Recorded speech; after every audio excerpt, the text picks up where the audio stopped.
दक्ष news, सामान्यांच्या हक्कासाठी नेहमी दक्ष.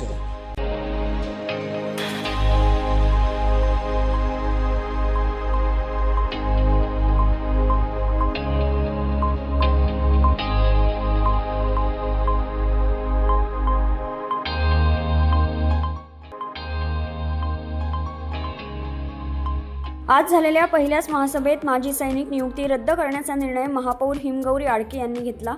मनपा अतिक्रमण व स्वच्छता याबाबत माजी सैनिक नियुक्त करण्यात आले होते. तसेच नगरसेवक शाहू खैरे व गुरमीत बग्गा यांनी मांडलेल्या मुद्द्यावर महापौर यांनी हा निर्णय घेतलाय. तर माझा प्रश्न असा होता की आज जो महासभेत जो माजी सैनिकांवरनं जे प्रकरण झालं तर त्याच्यावर नेमकं तुमचं काय म्हणणं आहे? नाही, प्रश्न असा आहे, तो माजी सैनिक जरी असले तर ते सैनिकांना विरोध नाही कोणाचाही, बरोबर. त्यांना जे काम दिलं होतं ते कचऱ्यावर लक्ष ठेवण्यासाठी दिलं होतं आणि दंड करण्याचं काम दिलेलं होतं, बरोबर. महापालिकेच्या कायद्यानुसार अशा बाहेरच्या माणसाला दंडाची रक्कम पावती फाडता येत नाही, बरोबर. त्याच्यानंतर त्यांना काही सेग्रिगेशनचा हे माहिती नाही, ज्ञान नाही, म्हणजे ओला कचरा, सुका कचरा. आणि त्यांच्यावर महापालिका दबाव टाकायची की तुम्ही एवढं टार्गेट आहे, तुम्हाला एवढे पैसे आणले पाहिजे. मग ते काय करायचे, त्यांना दंड कुठून तरी भरून आणून द्यावा लागायचा, ते लोकांना त्रास द्यायचे. पण मग हे टार्गेट कोणी केलं असं वाटतं तुम्हाला? मग प्रशासनाने, आता प्रशासनामधला कुठला अधिकारी असेल सांगत नाही, ते मला माहित नाही, पण त्यांनीच सांगितलं सैनिकांनी की आम्हाला टार्गेट दिले. ते एका कॉलनीमध्ये त्यांनी जेव्हा कचरा घेतला आणि तो सेग्रिगेशन केलेला नाही म्हणून त्याला 5,000 दंड दिला. म्हटलं कसं काय, तू सांग मला सेग्रिगेशन कसं करायचं, ओला कचरा कशाला म्हणतात, सुका कचरा कशाला, ते सांगता येईना. मग तो म्हटलं मला टार्गेट दिले म्हणून मला वसुली करावी लागते. आणि परवाच्या दिवशी, बुधवारच्या दिवशी, महापालिकेच्या बाहेरच्या एका दुकानात एक माणूस पिशवी घेऊन आलेला प्लास्टिकची, त्या हॉटेलमध्ये त्या प्लास्टिकच्या पिशवी घेऊन देणाऱ्याला त्याने 5,000 रुपये दंड. तो पिलेला होता, बरोबर. तो अगदी साक्षात पिलेला होता. आम्ही विभागीय अधिकारी जे चंदन घुगे त्यांना बोलून दाखवलं, त्यांनीही पाहिलं तो पिलेला आहे. मग त्याला डिसमिस केलं.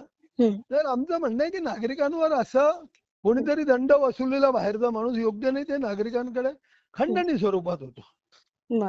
म्हणून आम्ही त्याला विरोध केला. जवानांना आमचा विरोध नाही, त्या जवानांना रामकुंडावर उभं करावं, नदी किनारी उभं करावं, घाण होणार नाही ही दक्षता द्यावी, बरोबर की नाही, हाच विषय.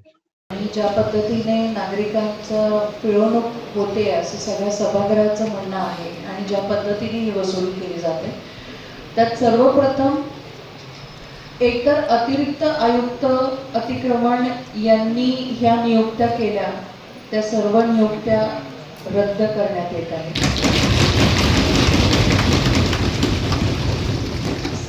आम्हाला माजी सैनिक यांचा सन्मान आहेच, पण ज्या पद्धतीने या नियुक्त्या झाल्या आणि ज्या पद्धतीने काही सन्माननीय सदस्यांनी इथे गोष्टी मांडल्या आहेत त्या अतिशय गंभीर स्वरूपाच्या आहेत.